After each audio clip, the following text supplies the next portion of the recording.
Yeah, welcome to the King and Me show, a live stream every Monday in which the actual King Smith, and Hey, it's me, Michelle. How y'all doing? we come together every Monday to showcase and offer a real outlook on a healthy relationship. Real being relatable, Entertaining, accountable, and loving.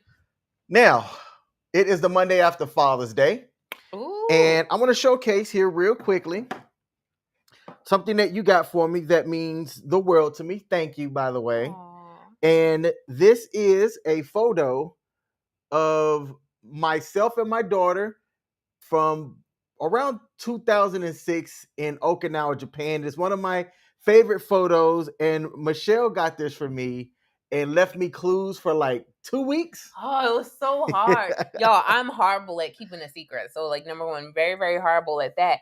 But then I wanted to give him a really good clue so that he could take a guess. That way, technically, I wasn't revealing what I was getting him. So I gave him clues for 2 weeks and it was difficult, but he didn't guess. So I guess they were good clues. So thank you. You're welcome. You know, I don't expect gifts. And the fact that she does thoughtful things throughout the year as a show of her love makes me really appreciate what she does for me. So thank you. You're welcome, babe.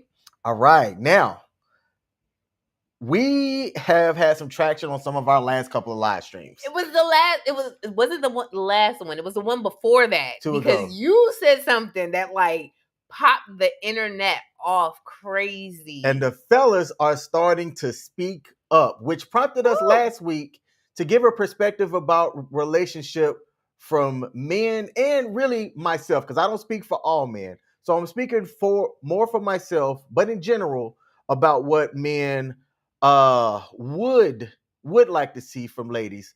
So today, that video's at 37K. 37,000 views. Ooh. Very nice.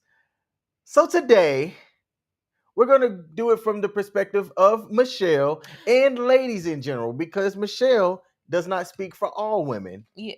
But in my opinion, she has a good, healthy outlook on what ladies should look for in a relationship. And I mean, you know, we are together, so obviously you know a good thing when you see it. I'm saying, is it possible to zoom us out just like a smidgen? Zoom us out a smidgen? Yes, it is a smidgen. Just a smidgen. All right, I don't know what a smidgen looks like. Units of measurement in Black households. What is a smidgen? Somebody tell me. I'm so curious to hear from someone else's perspective. How's that? What a smidgen is.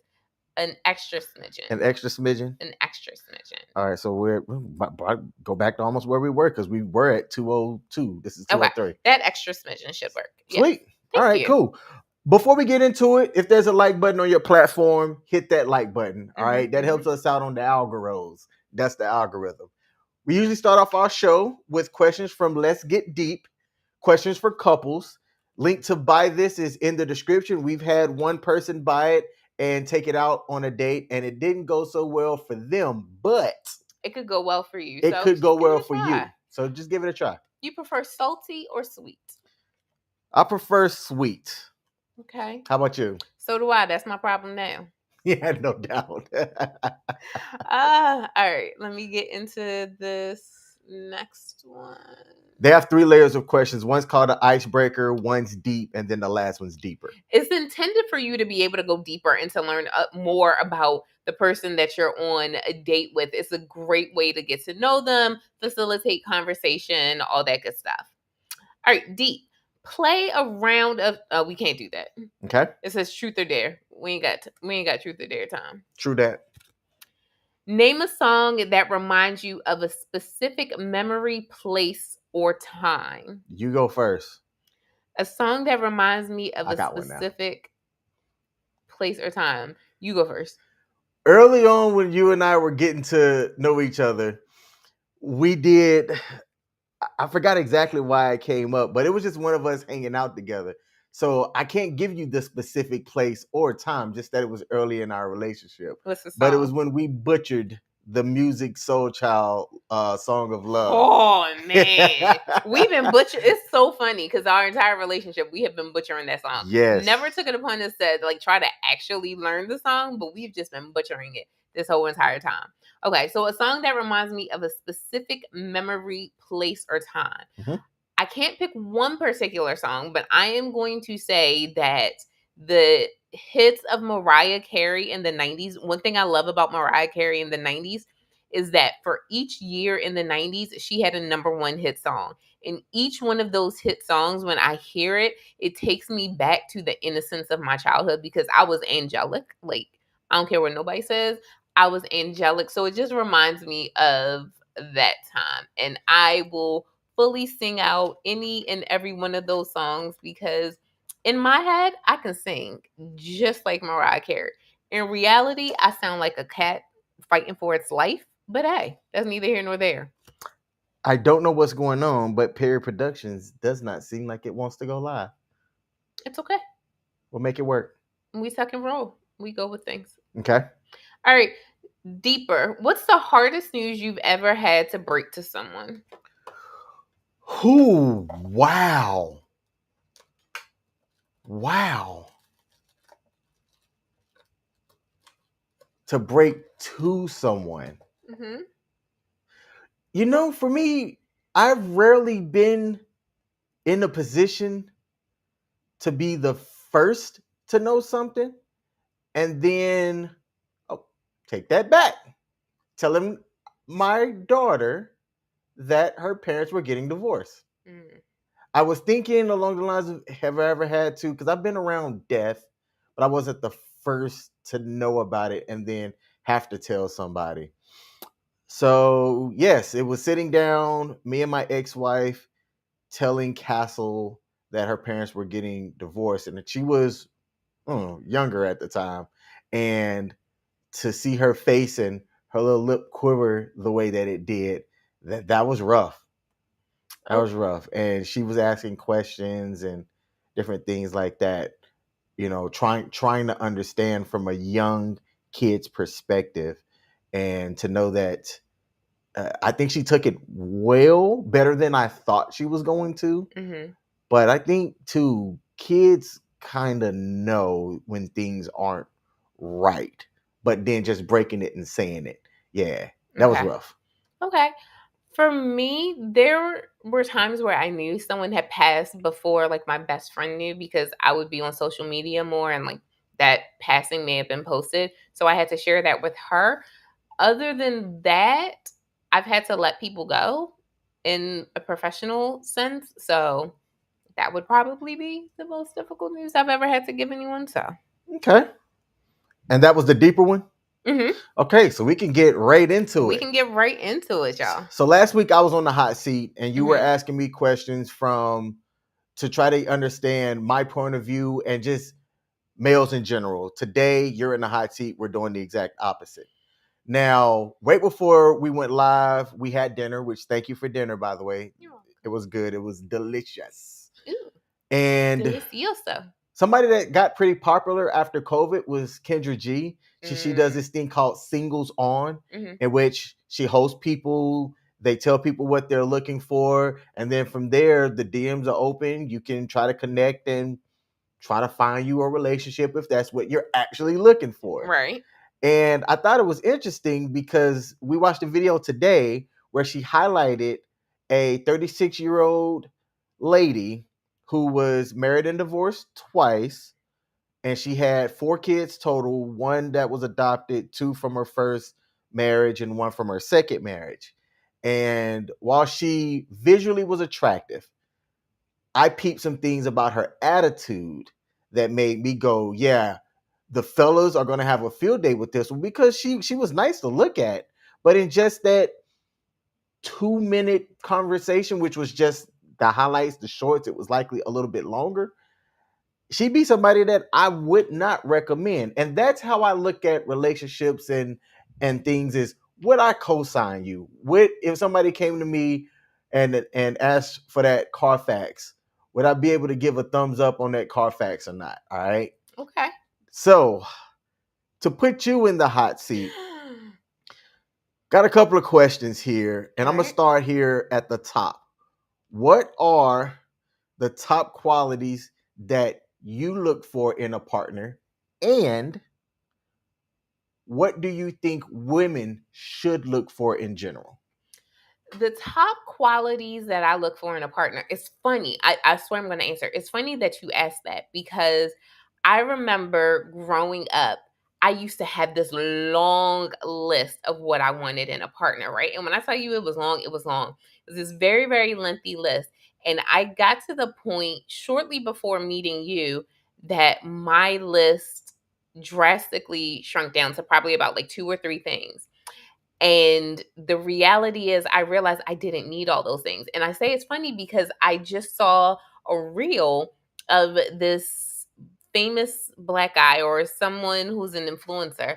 And he was talking about he was in therapy and his therapist told him to write down like what he wanted in a partner. And he had a list that was like front and back. And then right. And then the therapist said, okay, well, write down what you're going to do for like who you're going to be for your partner. And his list was significantly shorter. And he said that the therapist didn't even read either list. She just got to the point where she said, whatever you're asking for in a partner, you need to be able to do the same thing. Interesting. And that's where I got to with my list. So, what do I look for in a partner?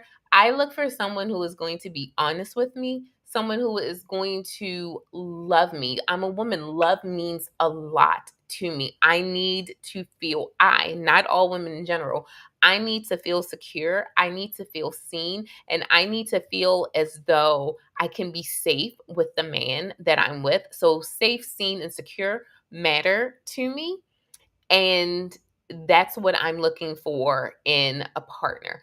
I'm looking for someone that I can grow with, someone who is not going to stifle my growth in any way, someone who sees who I am and the potential that I have and will continue to pour into me, continue to encourage me so that I can continue to do that. Because one thing that I know about women is that we multiply whatever we're given. If you give us crap, we're going to multiply crap. If you give us love, we're going to multiply that. We're going to grow it. We're going to make it phenomenal. This is who we are innately. We multiply whatever we've been given. So if a man can give me that safety, if he can give me that security, if he can give me that seenness, then I can take all of that and multiply that substantially for us.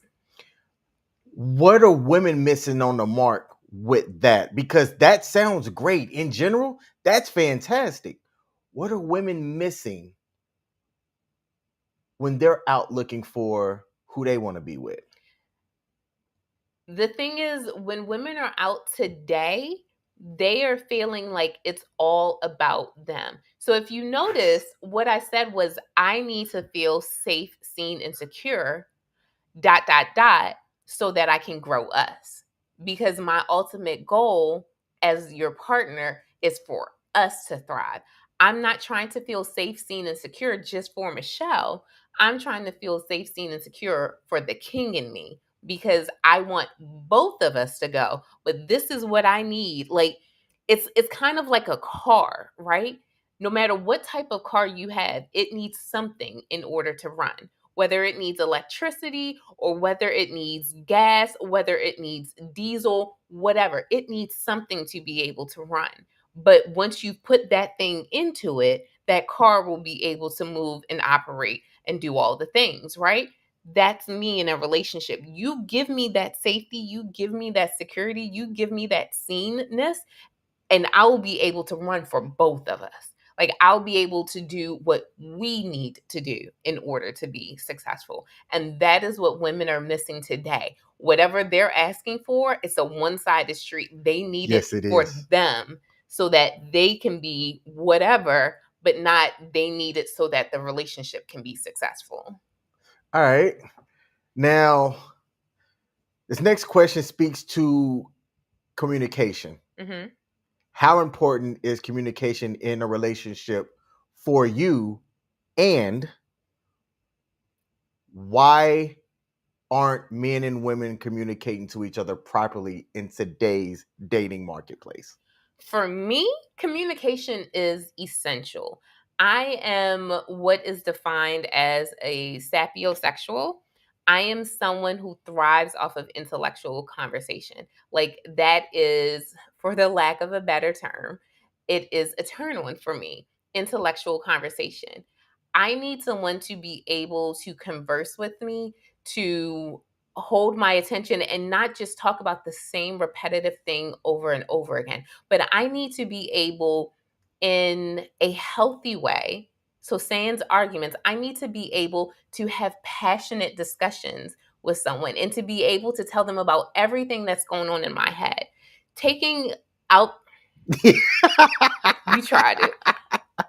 I'm an educator, I'm a writer, I speak. Conversation is essential to me. I've been in relationships where I have not been able to talk to the other person because the other person lacked the ability to be able to communicate with me. And I felt like a part of my being was shut off because I couldn't talk to that person. So, communication for Michelle is essential. I need to be able to talk to the person that I'm in a relationship with. I need to be able to express myself in all the ways, and I need that person to be able to do the same. I don't just need someone who is going to listen and then not be able to give any type of feedback.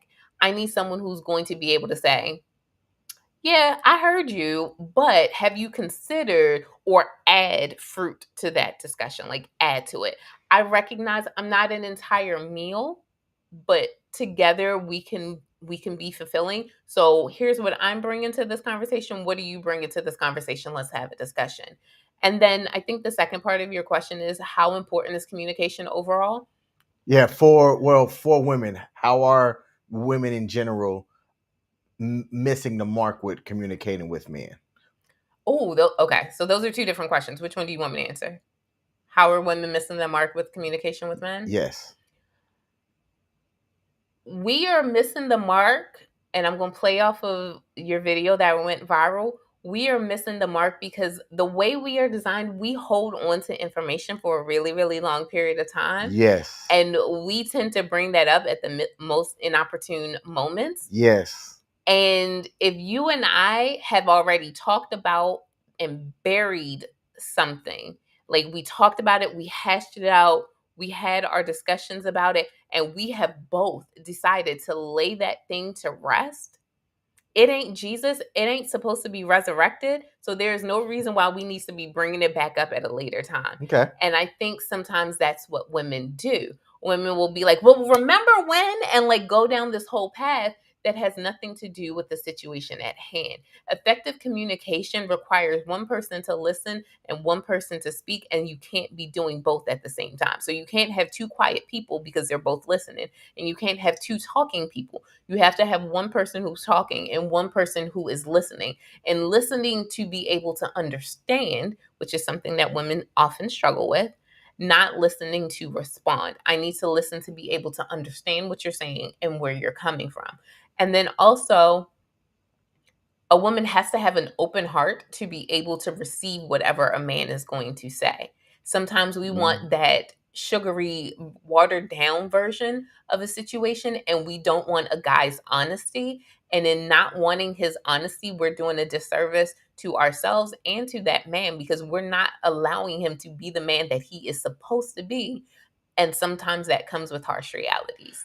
Let me add this in there. Guys tend to often want to soften up something because they think, I know if I say it as blunt as I want to say it, it's not going to be received well. Is there a way that we can do a better job of saying the thing that needs to be said without having to worry about how the feelings are going to be towards what the guy's trying to communicate? Respectfully, I say you have to be able to read the room and you have to be able to know your partner.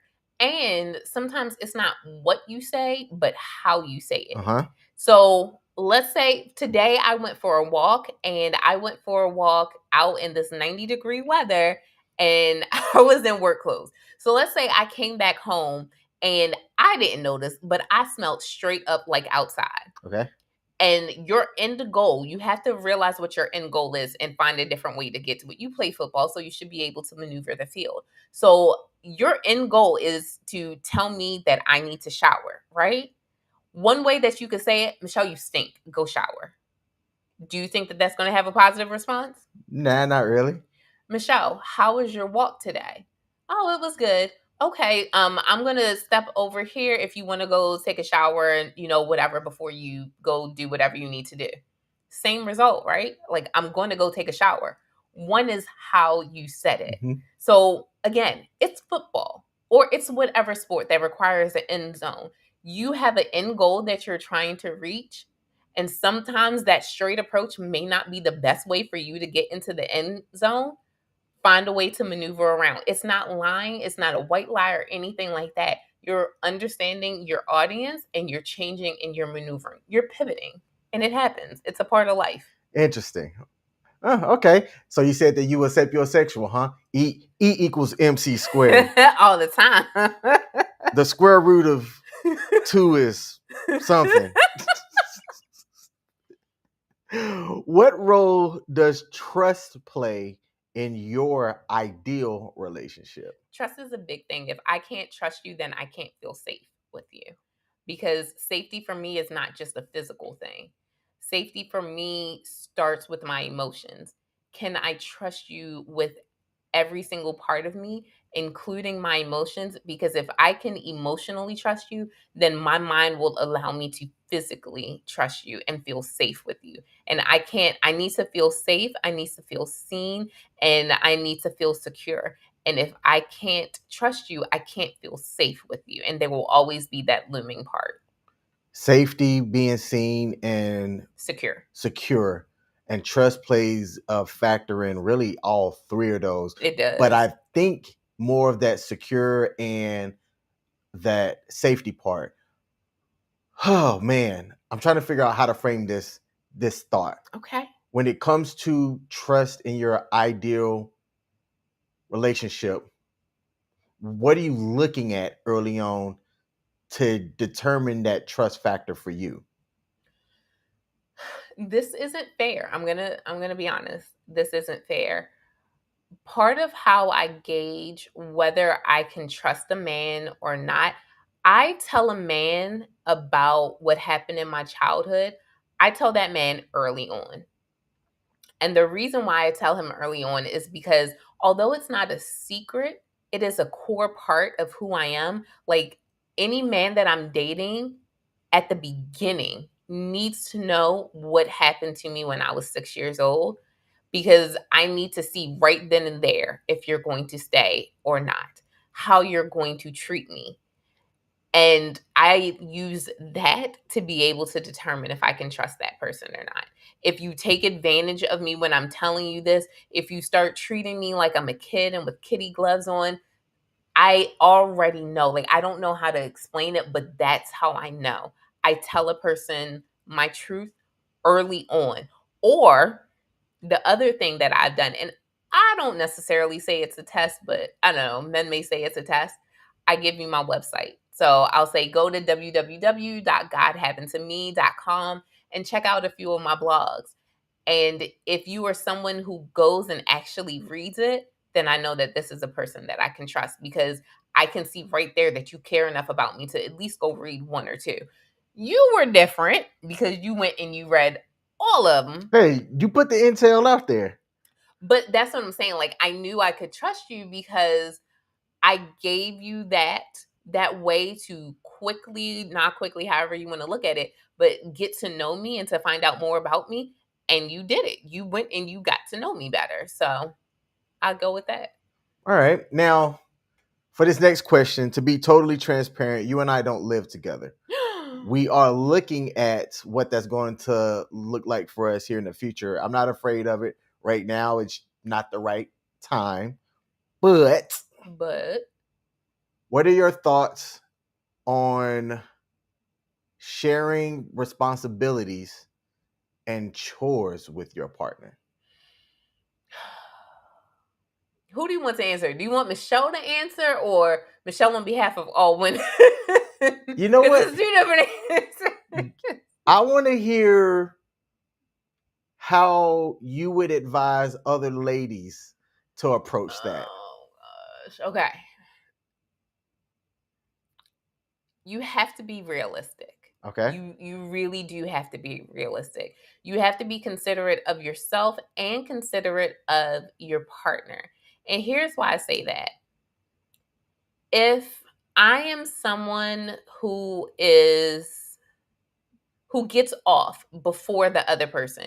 So I do get off before you. My workday, assuming that I haven't said yes to something else that I don't need to be saying yes to, my workday ends at 2:45 p.m. Regardless of where I work, my workday ends at 2:45 p.m. Your workday ends at 5 o'clock. I get off earlier. In general, I should be the one who's, unless I'm doing something that day, I should be the one putting more thought and effort into what we're going to be eating for dinner because I get off before you. However, if it's a later day or it's a day where I'm going to be out of the house all day, maybe I did some planning and, put some things into motion beforehand. But certain things like that. So I feel like it's a give and take. Take what you love to do and contribute that way. And then what you don't like doing, discuss it with your partner. For me, I have no issues doing laundry. I love doing laundry. I despise putting away laundry. Unfortunately, that's an area that we have in common. Neither one of us really like it. So one of us is going to have to bite the bullet and do it. But that's something that we'll talk about and we'll discuss. It comes back to conversations. Like, are you talking to your partner about the things that you two can do, what you can do? And then this is the part women aren't going to like.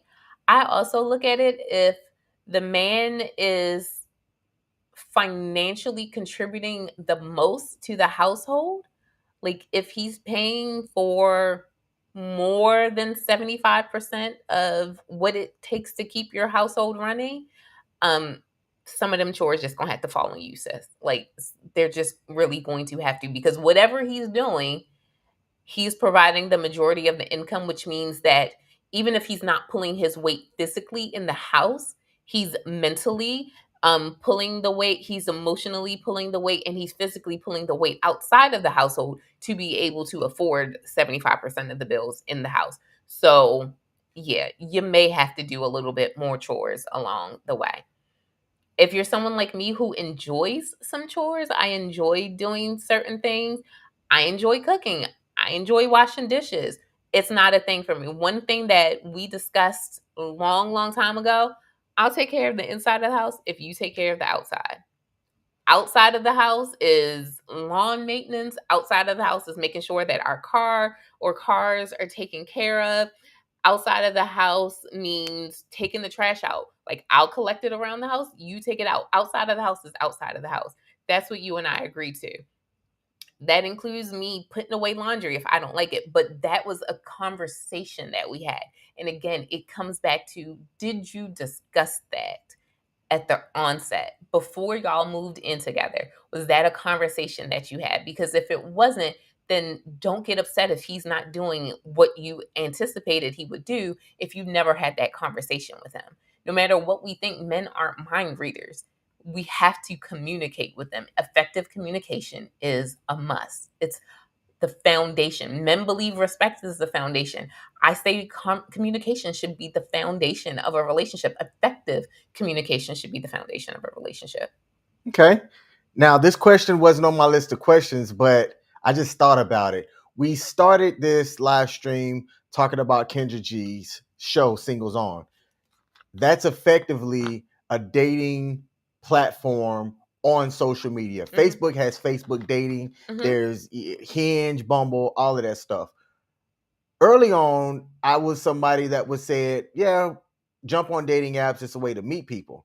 Now I'm kind of like, I don't think it's the best way to meet somebody of quality in the most efficient manner of time. Let me ask you this. What's up? What are your ways that you would say that women should go out and find themselves a man if they're looking for a man? And I'm just going to say a man. I say to say a husband, but let's say you want somebody. How do you tell people to go out and find your somebody? Well, number one, emphasis on the go out. So we are coming out of COVID time where we did everything online and everything like that. I do not think that you are going to find someone to stick around if all you do is engage in an online manner. You need to get out and go meet people. Where do you go out and meet people? I think that depends on the type of man that you want to attract and the longevity of that person that you are seeking. Say more on that. So what I'm saying is, if you're just looking for a good time, then go somewhere where you have a good time. If you're just looking for someone to hit it, quit it, and then, be out in the morning, okay, going to a club, going to a bar, you're guaranteed to get that. If that is what you're looking for, that's where you need to go. If you want someone who's going to be long term, I feel like in this day and age, you really do have to have a third party introduce you. You and I met through a mutual friend. And I feel like that lends more to longevity versus going out to a club. Prior to meeting you, I met someone at a restaurant. I met someone one day when I was walking through the mall in athletic gear. I've never gotten picked up at the gym. I met someone when I went to have my car worked on. I've met people in various places. And as a Christian, the one place I won't do is meeting someone at church. Why not? That would seem like it'd be the best place to meet somebody if you were a Christian woman. And I see all the time on social media, right? Which I highlight this because it's the easiest way to get a glass eye into what people are saying. Mm-hmm. So unless we're just in a room full of other people, social media and stuff, and like us are talking about dating, and you hear all the time, I want me a good Christian man. Seems like church would be the place to go to find yourself a Christian man. It would seem like that, right? It would seem like that. So here's what I have seen, because I've dated men that I've met in the church before. If I were going to meet someone in the church, I need this man to be a long-standing member of said church. And I'm gonna need a letter of reference from his pastor. Like, I'm gonna just need a letter of reference. Hey, do pastors do that? If not, they should. Look, they should. I am as long as that pastor has a good track record himself. Let's put it this way: the pastors that I have at the church that I attend themselves, because all right, the pastors at the church where I attend. If I had met a man from there, I definitely would go to one of them for a point of reference. Mm-hmm. Because, so I don't know if I ever told you this. My last boyfriend is frat brothers with one of my pastors. Mm-hmm. And they're in the same chapter. So when I was with him, I feel like, and I have no proof, but I feel like my pastor in the back of his head was like, she'll know she can do better. She'll know, like, this is not where. But when our relationship ended, pastor said that he alluded to whatever, had a conversation when my ex went up to him. So my ex initiated the conversation. My pastor said to him that he let a good one go. And I feel like if I can get a reference from a pastor, then I would probably trust that. And it's only because some men only go to church for a church woman. So they will go long enough to be able to acquire said woman and then never come back or not do anything. And fun fact, not everyone who goes to church has a relationship with God. So I don't necessarily use church attendance or church membership as a way of judging whether a person is right with God or has a relationship with God. My grandfather, may he rest in peace, was a minister. He was a preacher. And he laid hands on my grandmother, and I don't mean in a holy way. Mm-hmm. So I don't, like, I have a different view of men in the church. And I will say the men that I have met in the church are the reason why I wouldn't date men in the church. Interesting. I want to give a shout out to Tarika for popping in the building and in the comments said she's had a security guard trying to hit on her. So is this an ongoing thing, Tarika? Interesting. Put it in the comments and let us know. So you say that the best opportunity to try to find somebody of quality is to be recommended, essentially, like have somebody introduce you to someone who, it's not hard for a lady or a woman to get someone to at least go out with them. That's my take on it, right? If you put yourself out there, it's not hard. What it is hard, and I'll give, how do I say this? There's a good bit of guys out there that's trashing up the pool of people out there as well. And it's causing this cyclical imbalance of trust to occur, right?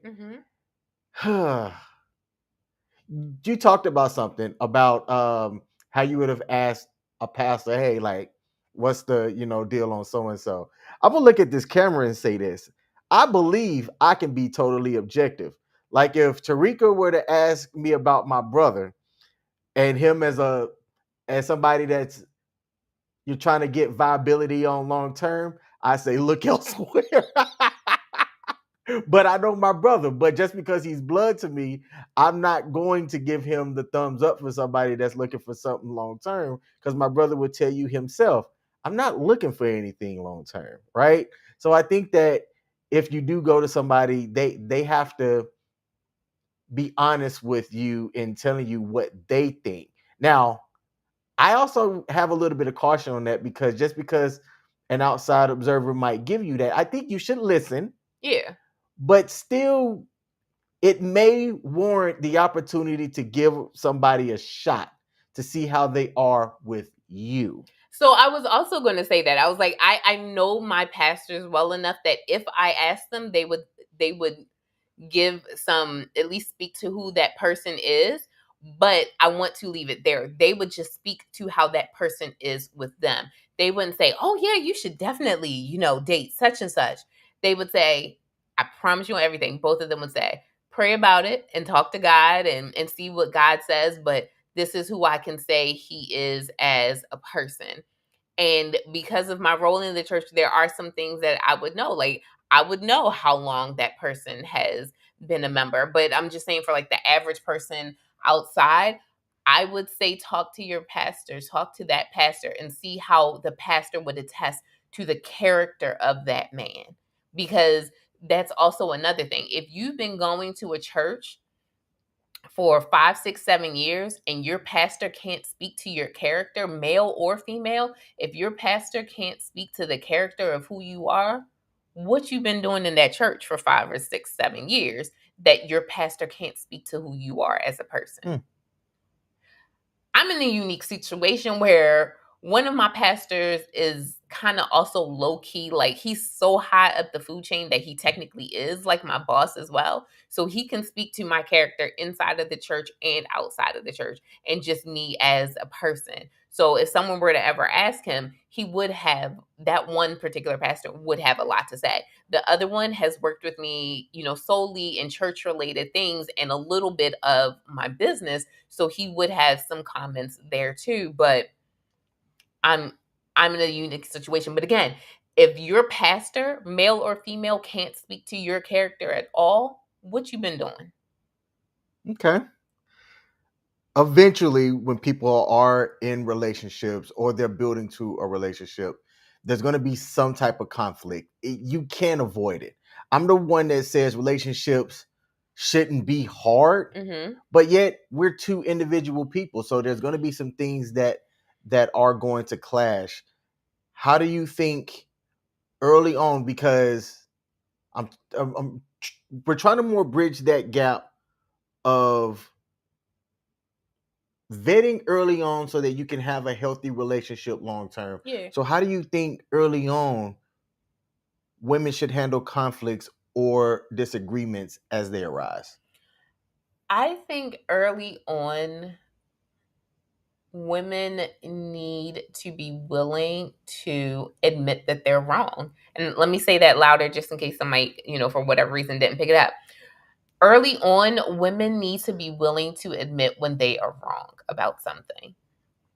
I will say, and I'm just speaking from personal experience, that there were times in other relationships where there may have been a disagreement early on, and I stood 10 toes down on whatever I was believing. Okay. Whatever I was believing, no matter how wrong it was, I stood 10 toes down on it. And because the guy didn't acquiesce and give into what I was thinking, in my mind, I put that as a mental check mark as, okay, this is strike one right here, because he wouldn't give me my way. Like, I'm the youngest child in my family. I am very much used to getting my way and having things go my way. So I would make that mental check note, like, oh, okay, well, here we go. And if I felt like you weren't giving a man wasn't giving me my way, then I would go the other way in the relationship. So I think one of the greatest things that we need to be able to do is realize that we're not always right. And then also realize that if this is someone that you truly believe that you can spend the rest of your life with, then being right doesn't mean you're right. Whew. I'm gonna tell you right now, that's one of my sticking points. Is when I'm right, try. I don't want you to admit that I'm right, but it's like I want to try to at least see if you can see from the other side of the point than what you're thinking about right now. But that's what I'm saying. So being right doesn't mean that you're right. So, or maybe I'm not saying it the way that I mean it. But what I'm trying to say is, even if you think that you're always right or that you're right in this particular situation, sometimes the wrong thing to do is to stand on that rightness. Gotcha. Does that make Yeah, sense? yeah. Okay. Okay. So you have to be willing to, and you have to be willing to think about what is going to be right for the relationship. There's something that's right for King. There's something that's right for Michelle. But what's right for the King and me? What is best for the two of us? Because that may not be what's specifically right for you, and that may not be what's specifically right for me, but it's what's right for the two of us. Gotcha. So that's where you need to be. So that's what I was trying to say. I don't know if that made sense, but I like what your uncle said. Okay, so shout out to Nathaniel Smith over on YouTube. Nate said, I would respectfully disagree because I don't think even your pastor can tell you how somebody's going to turn out or how somebody's going to treat you. Yes, so you're 100% right. Hey, Uncle Nate. I would agree with that as well. Again, your pastor can only speak to that person's character that they've seen. And I think, and I don't want to get any pastors in trouble by saying, well, my pastor told me that they would be a great partner and da da da da da. Your pastor can only speak to what that person's seen. But then the flip side of that is, if you've been at a church for a long time and your pastor can't even say one thing about you, then that's also a problem. But no, you're 100% right. My my pastor is not going to be able to speak to how I am in a relationship. My pastor can only speak with how I've interacted in various situations. That doesn't mean anything. My pastor doesn't live with me. At home, I could be completely, and I'm being facetious, at home, I could be completely crazy. My pastor's not going to know that. Why? Because he's not in my home. So he can only attest to what he's seen and what he's observed. But there is still a slight character reference that you can get. And you know me, I'm good with metaphors. Plus, I'm also a business teacher. So it's kind of like when you have a new job that you're considering going to, your previous employer should be able to at least say something about you and speak to your character to some extent. And that's what I will say about a pastor. They should be able to say something, but you should not base your whole entire decision off of what your pastor says. Tarika liked how you said the king and me. You know, I got plugged. I'm all about branding. What? Oh, here we go. Let's talk about it. It is one of the things that I see on Reddit all of the time where there's a mismatch on intimacy, and it's whether it's from a man to a woman or a woman to a man. How should women go about physical affection and intimacy early on in a relationship to determine if that relationship's good for them? We come back to what I've been saying the whole time. It's about communication. You have to be able to express, number one, you and your partner need to come to an agreement on what intimacy is. Intimacy means something different for every single person. Mhm. Some people hear the word intimate and they automatically think sex. Other people hear intimate and they think intimacy is holding hands, because in some, and I'll just say in some religious beliefs, intimacy between a man and a woman could be a man and a woman walking down the street side by side and not crossing. There are some religions where men and women are not supposed to be walking down the street together unless they're married. Um, you have to understand and come to that mutual ground on what intimacy is for both of you. And that starts with a conversation, which means communication. Why is that not happening? Because I shared with you a Reddit written from a man's perspective, but he learned that his girlfriend had been sexually assaulted when she like prior to them getting together, and after a year they had sex for the first time, and he said he noticed that she had disassociated herself, and then he went there was a second and third time and it was the same thing, and it wasn't until he pressed that she then had mentioned what had happened to her in the past. Why aren't people speaking up early about things before getting into a relationship? Because people fear communication. Number one, people fear communication. Number two, people fear rejection, and they fear someone not agreeing with what they have to say or leaving them because of what they have to say. I don't know why. I'm just saying that that's what people do. But this is specifically why I said to you, I tell everyone up front within dates one or two what happened to me as a child. Because if you want to leave, I want you to leave early. I want you to leave before I've invested anything really into us being together. But also because I need you to know that that guides and shapes every single thing about me. What happened to me as a youth will guide and shape where I want you to take me on a first date. What happened to me as a child will guide and shape the fact that for me, intimacy is touching. So I like hand holding. I like to be touched like in this very clean, nothing like sexual about it. I like holding your hands. I like, sometimes you all may see me just like randomly having one finger touching him because I like that level of closeness. But this was a conversation that we had, understanding love languages, understanding what matters most to a person.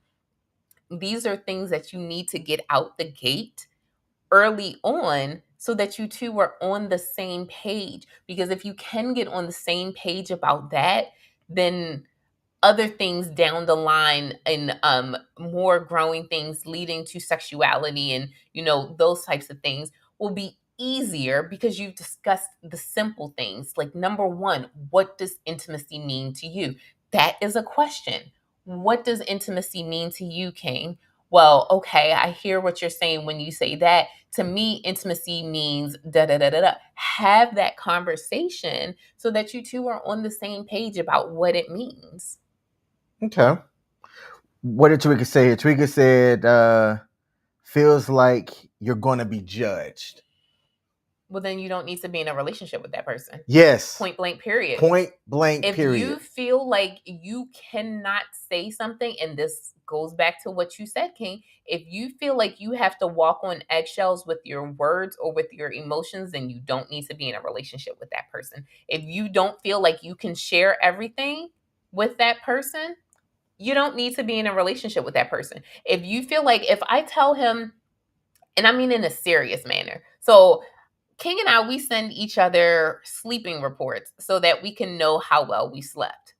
there are some times, especially during the school year, like the last 2 weeks of school, where I was like, yeah, I don't want to send King my number because he is going to ask me why that leading number is a 4 or why it's a 3 or in that one case, why it was a 2. And I'm like, oh, he going to be upset. But it's a joking thing, right? Like, I know you're not seriously going to yell at me. I know you're not going to fuss at me or anything like that. But if there were ever something serious that I needed to tell you and it's just like, oh, I can't tell him because I feel like he's going to judge me, then we shouldn't be in a relationship together. If we have to hold back ourselves like that or walk on eggshells emotionally or with our words, then we shouldn't be in a relationship with one another. Tarika said, you're right. We need to communicate. I believe we should go to therapy to recognize our triggers and trauma. Let me ask you this, Tarika. At what point are you going to therapy for that? Because if you don't, to that the actually, let me start over. Thank you for saying that. In that story that I talked about in Reddit, the guy did mention that he felt as though and he asked her if she had gone to therapy about it, and she said no, she hadn't. Okay, so that was a huge thing in that, to where people offered some advice and said, hey man, there's really not a lot you can do in that relationship. She's the one that needs to recognize what's going on and do the work that she's going to need to have a healthy relationship. And I thought that that was some real solid advice.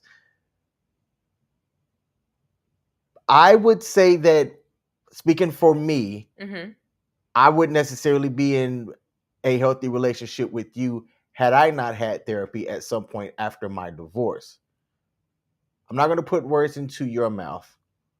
What's your take on mental health and being in a relationship in general? I am so pro mental health. Okay. I lost my certification, I think. I was a mental health first aid instructor. I believe in mental health. I have a therapist. I just met with him last week, Monday. I love therapy. I was almost a therapist, okay? I studied psychology for a whole 6 months. Thank you very much. One of my many majors. I love it. I believe it's a whole thing. I do believe that couples should get therapy. However, I believe that a lot of the work that couples need to have in order to thrive as a couple starts with individual work. Okay. So if I were to see a couple that is having some issues, I wouldn't ask them, well, have y'all gone to couples therapy or have y'all spoken to someone simultaneously? My question would be, separately, have you gone to therapy? Because it may be something that both of them need to work out individually and then have conversation with one another. Because again, we're coming back to the conversation piece because that's a revolving theme for me. Have you had that conversation? So if there were static between us, did I do my self work? Did you do your self work? And then once we did our individual self work, did we have communication with one another and there's still a breakdown? Then okay, maybe now we need to go to joint therapy. Let me ask you this. This is specific to you and I. Somebody that we know, Hink, is getting married. Hink has said that him and his lady, shout out to Dorian, I hope I said her name right, that they're in couples counseling. Okay. Do you think that couples should do some type of couples counseling before they take the trip down the aisle?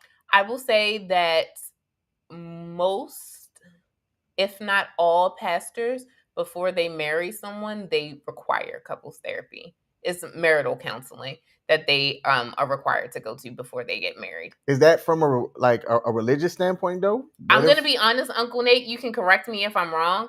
I don't necessarily know where that is in the Bible, and that's just me. So again, Uncle Nate, feel free to correct me.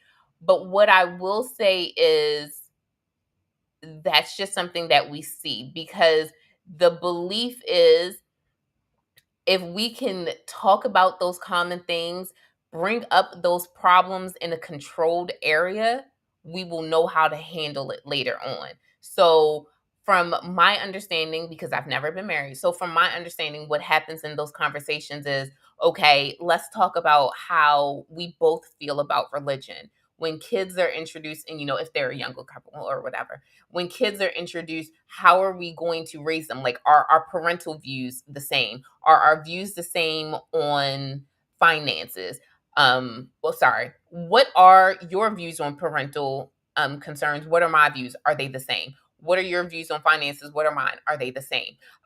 What are your views on household chores? So essentially, it's everything that we're talking about here, but a pastor will have that conversation before he marries a couple to make sure that they're on the same page, to make sure that they have the tools that they need to be successful in their marriage. So it's kind of like they're laying the groundwork and the foundation. Again, most pastors require that before they perform that ceremony, because they recognize that marriage is, it's a sacred institution, and they don't want to be bringing a couple together who's eventually going to lead to divorce because of one of these many issues that could have been ironed out before it happened. So if we can if we can test it in a controlled environment, then we can hopefully prevent it from happening later on.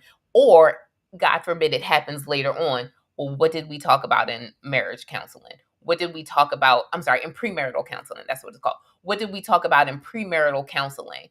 Well, yeah, okay. Well, then you know exactly what you need to do. This is what you said you were going to do in premarital counseling. So this is what you should do. So if I'm taking a guess, that's probably what Hank and his fiance are doing. Tarika said, here in Georgia, if you get marriage counseling, the license will be $16. That's discrimination. But because when you do that, it's kind of, oh, what's the best way that I can put this? What's the best way that I can reference it? So it's kind of like if you go through training for something before you do something else, the likelihood of you doing something stupid once you get in that position is higher. So we were talking about canceling driver's ed, right? Yes. And how in the state of Maryland, you have to go to driver's ed. That helps us be able to reduce our car insurance rate, because we know that we've trained you for what you need to do out on the road, and we know that we've prepared you. So it's kind of like insurance, because I've given you the tools that you need to have a successful marriage. So I'm going to charge you a little bit less for that marriage because I've given you the tools. So the odds are you're most likely going to stay married a little bit longer. Probably. I'm taking a guess. Okay. Pulling at straws here. In general, you hear a lot of ladies talk about the relationship being exciting and things. In general, men, I think, are comfortable as long as the relationship's moving. They're really not focusing on the excitement part, right? They're more thinking about big picture stuff and things like that. And I'm not saying that that's right or wrong. I'm speaking more in general, because what guys are hearing is that, he don't really do anything. Like, it's really not as exciting as things once was. And I think that ladies more focus on the excitement in a relationship than guys do. What's your take on that? Did y'all communicate that before y'all got married? Okay. Like that's I'm going to keep coming back to it. Like, I'm going to sound like a broken record, and I don't care. Did you talk about that before you got married? So part of that is a woman sees other women, specifically single women, or maybe women who are married and she and her husband, they travel a lot, and you are envious. Like, you want to be able to do that, and then you look at your partner and you realize your partner's not about that life, and it's just like, well, I want to go out, I want to do stuff, I want to do something that's exciting. Well, who told you what you're doing with your husband is not exciting, right? Like, who told you? Did society tell you that it wasn't exciting, that you needed to be doing more? Or did you always want to do this and you never communicated that with your husband? Again, communication. What did you talk to your partner about? Did you make sure that you two were compatible? So again, this goes back to, where did you meet the person that you wanted to be with? If you met your spouse at a library, and there's nothing wrong with meeting someone at a library, but if you met someone at a library or at a bookstore, that's the person you get. Like, I'm gonna need you to be honest with yourself and recognize that you are most likely 9 times out of 10 getting a homebody. You meet someone at a bookstore and like they are legit in the novel section, not just like in the magazine section, but they're in the novel section, or you met them at a library. This person is a homebody. You meet someone at a club, even if you're just there for like a birthday party, it's not normally your scene. You meet someone at a club and they seem to know their way around the club. You just got yourself a clubby, okay? Like, that's the type of person that you gotten yourself with. So either you need to be okay with the fact that y'all are just going to have a different idea of what a good time is, or you need to find someone whose idea of a good time matches what yours is. I'm an introvert at the end of the day. No matter how social I have to be professionally, no matter how much I have to talk, no matter how much I'm here, I am an introvert. I recharge by being by myself. You can leave me alone in my bed for a good period of time, and until my back starts acting up, like, I'll be fine. I will be fine. You can be like that sometimes, not necessarily in your bed, but you can survive in your house for a good period of time and be fine. For me, I may need to go out and go for a walk or something like that, but again, we can be fine like that. We we we vibe together. And I think that that is something that people don't recognize.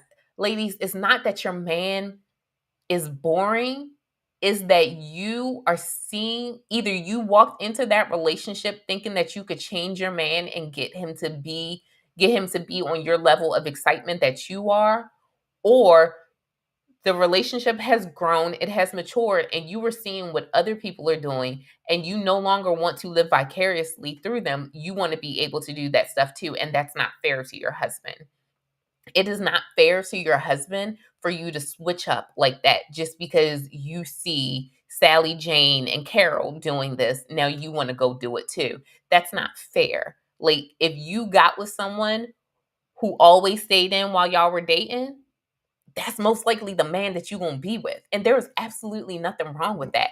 But don't go into a relationship with a man 10, 12, 13 years later thinking, well, now's the time because everybody out and going on cruises. I'm going to go out on a cruise too, but I want my bae to come with me. So I'm going to need him to like come off of his introvertedness. No, like, that's not fair. You can't change any person. You need to have that conversation early on. Go in there with the expectation of, this is who I am, this is who you are. Are you okay with who I am? Am I okay with who you are? Can we grow together? Can we make decisions together? And can I turn off social media? Like, I think a lot of relationships would thrive if we just stopped trying to do everything that we see people doing on social media. I agree with that. I agree with that wholeheartedly. We end up getting some comments here. Let's see. Nathaniel said, I would definitely 100% recommend a counselor to any couple that's entering into the marriage relationship. And he followed that up by saying, anything that would enrich and better y'all. The possibility of a strong and successful marriage is definitely recommended. And I agree with that. Part of why we do this is a chance like for therapy. us to communicate to each other, right? Yeah. So that we have an understanding. There's been some things that we've talked about, or some stuff that came in the comment, that when the cameras are off and we're chilling, or the next day or something, we'll bring it up a little bit later. Like, that was an interesting thing, blah, blah, blah. Like, we didn't have time to talk about it then, but what else would you say about XYZ? Yeah. John and Nicole on the Better Than Perfect podcast just finished a book that I bought, Love and Respect. And I forget who the author is, Dr. somebody. Is it Dr. Umar? No. But this guy, I was curious when they were going to talk about it, because the book is more biblical and verse based than I thought it was going to be. And they highlighted that too. So I finished the book. And you bought it? Yeah. Well, I didn't know that at the time. John Okay. had talked about it, so I just bought it. I told myself, when that's you. when he And I love recommends it, a book yeah. or whatever, I'll just buy it, and then when I get the opportunity, I'll check it out and read it. And one of the things that they brought up and talked about was, well, the title of it was called Love and Respect. And something that was said was, I thought, brilliant. The author talked about how when men and women have conflict, because men come from a place of respect and women come from a place of love. When the men typically get into some type of conflict or there's a disagreement, they typically react by gray rocking or stonewalling, in which they don't show that emotion or that love that women need and want to see. And it's the opposite direction with women. Women will typically be disrespectful by saying that extra thing, pushing that button, doing the things that they know that is going to be disrespectful, because that's what the guy values more. How do we get people to not do that? That is a great question. I think the greatest thing is, if you feel an argument brewing, you need to pause, because words are like toothpaste. Once they're spoken, they cannot be taken back. I have been trying for the longest to go back in time and undo things, and I can't, right? So once you speak words, you can't unspeak them, and you have to be cautious. The tongue, it is a powerful two-edged sword. It can cut and it can heal. But when we are in the middle of an argument, you still have to remember, this is the person you love. This is the person that you have chosen to be in a relationship with. Do you really want to cut this person? Do you really want to physically harm this person? Physically, emotionally, spiritually harm this person? And if your answer is no, then don't proceed in that way. But the only way you can come to a conclusion about that question is if you pause in the middle, if you take time to think about what you're about to say. I'm sorry. Go ahead. But both of you have to be in agreement for that. Agree. And the reason why I say that is because if we're in an argument and you are all about that pause before I say something, but I'm not, then it's kind of useless that you are. You know what I mean? Mm-hmm. So both of y'all have to agree on that. Do you happen to know how many seconds are in a day, or a roundabout figure? It's a lot. There is 86,400 seconds in a 24-hour period. But I know how many minutes are in a year because it was in the musical. 525,600 minutes. I'm sorry. Go ahead. How long does it take you to send me the text message, "I choose you," in the morning? Depends. Am I like fully awake? It takes about like 5 seconds. So it takes about 5 seconds for you to send me the text message, "I choose you." Why do you do that? We had a discussion a couple of episodes ago, where we talked about a relationship as a choice. And I made up my mind. And let's be honest, I'm forgetful sometimes. I may forget because I don't pre-schedule those messages or anything like that. But I wanted you to know, today I love you and I choose you. Like, I still want to be with you. I have woken up, I've already spoken to God for the day, and I still choose you. I still want to be with you. Okay. All right. You sure about that? Yeah. I think I'm going to ask this question and then we're going to wrap things up. Because it's important in most relationships, you can't say all, family. What role do you think that family plays in a relationship, and how important is it for each other to get along with each other's family? At a different point in my life, I probably would have said that it was more important than I will say it is now. I will say my family means a lot to me. So it's important for you to know them. I will say my family has shaped me. Positively or negatively, my family has shaped me into who I am. So for me, I look at it from the perspective of, I want you to meet my family. I want you to know them because it'll kind of help you understand me a little bit better. And also, I would love it for y'all to get along, because there are going to be things that I'm going to go to, and I want you to be there with me. Like, I'm choosing to spend my life with you. I'm not choosing to spend just this portion of my life that doesn't involve my family. I'm choosing to spend all of my life with you. Like next month, we're going to my family reunion for my dad's side of the family. And when I found out about it, my initial thing was to come to you like, babe, can you come? Because I want you there. I want you in every aspect of my life. It is important for me for you to meet the people that I call family because I'm gonna talk about you all the time positively, like, and I'm gonna speak as though they know you. So it makes a lot more sense if they know you. Because I'm just going to say, well, I was talking to King about this, and King said this, and I don't want them to be like, who's King? So it matters to me. As far as your family, they're important to you. These are people that you talk to on a regular. Like low key, you talk to your family more than I talk to my family. And I'm physically closer to my family than you are to yours, but you talk to your family more.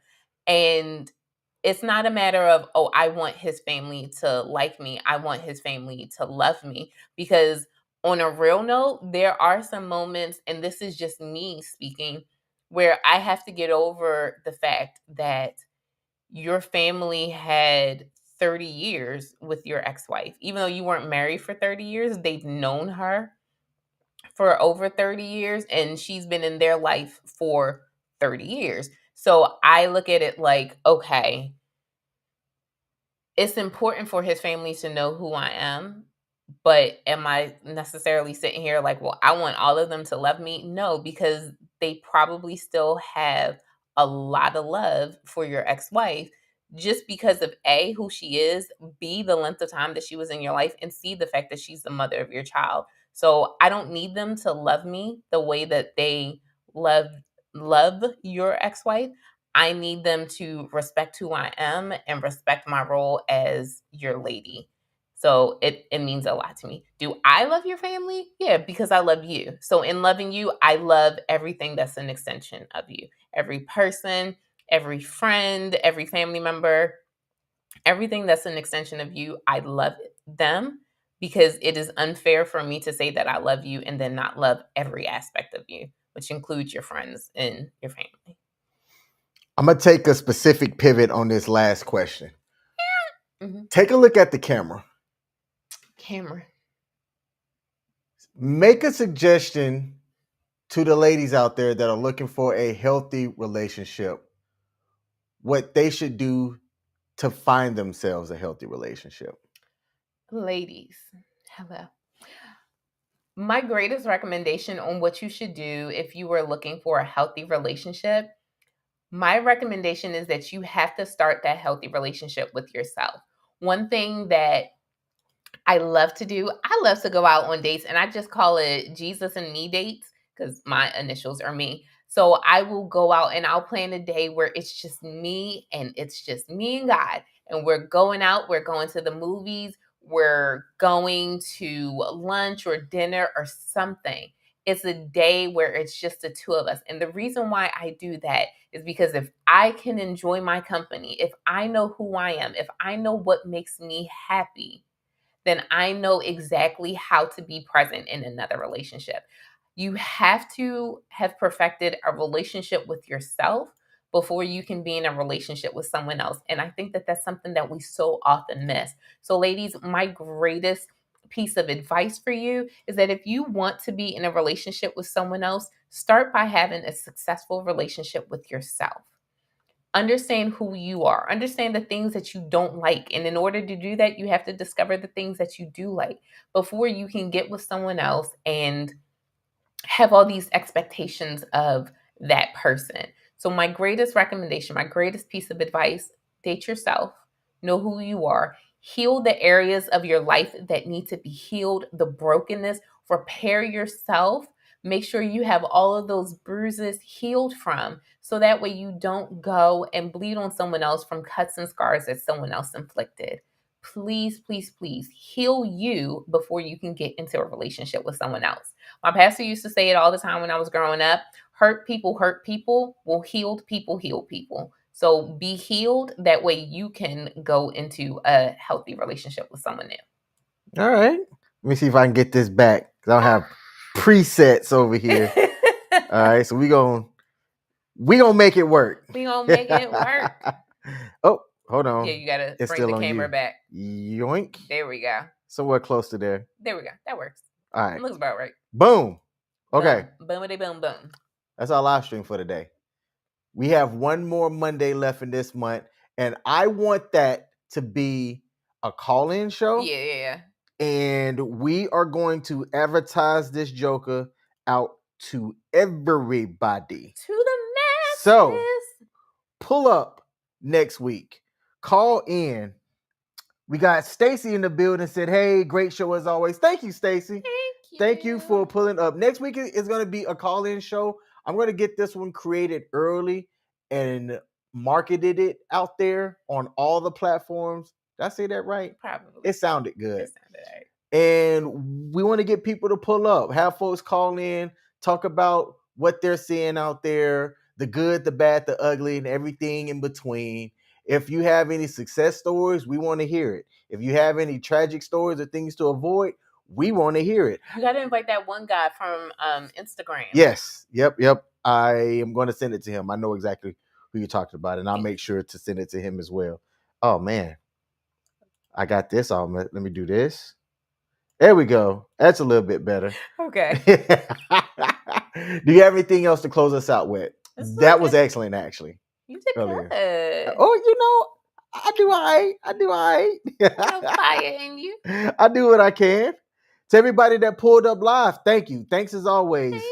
We always enjoy seeing what people comment on. Yeah. Have people's voices heard and things like that, and have them be a contributing part to this show. Y'all get co-producer credits just by commenting and letting us know what's going out there as well. Because look, we're up here in the DMV area. It's not like things are different in Houston versus Atlanta versus Texas. Some stuff is a lot of things. Well, like a lot of things are culturally, yet it still comes down to that pillars of communication, intimacy, finances, and things like that. You talked about safety, security, and being seen, right? Those are your three things that are important to you. And from what I know about you, that's true. If I can cover all three of those things, you'll give me everything. All right. And it's my job to then make sure that I don't crush that. It's my job to make sure that I take everything that you give me and I value it. I talked about that last week. You did. Right? So it's those things out there like that. And hopefully guys are able to hear what ladies are saying to them and they're not being selfish. Because I'll say what's happening and what I'm hearing in the relationship realm in general is that people are selfish. Yeah. And they're not reciprocating things that are making their significant other feel happy, feel valued, feel seen, and it causes the relationship to just fall apart, drift away. People make dumb decisions because of wherever they are mentally, and then things just start falling off the track, so to speak. Yeah, you're right. And I think, again, it comes back to, stop being selfish. Communicate. I think sometimes both parties are very much guilty of being selfish and ineffective communication. And if you got nothing else from anything I've said today, communicate. Please and thank you. No doubt. Well, that is the end of our live stream for the day. I think since you were in the hot seat, I'm going to come to you and close out the show the way that we always do. And that's putting these lips on those lips. Okay, I'm ready. Thank you, baby. Thank you. I love you. And to everybody out there, we appreciate y'all tuning in. Bye-bye. Peace.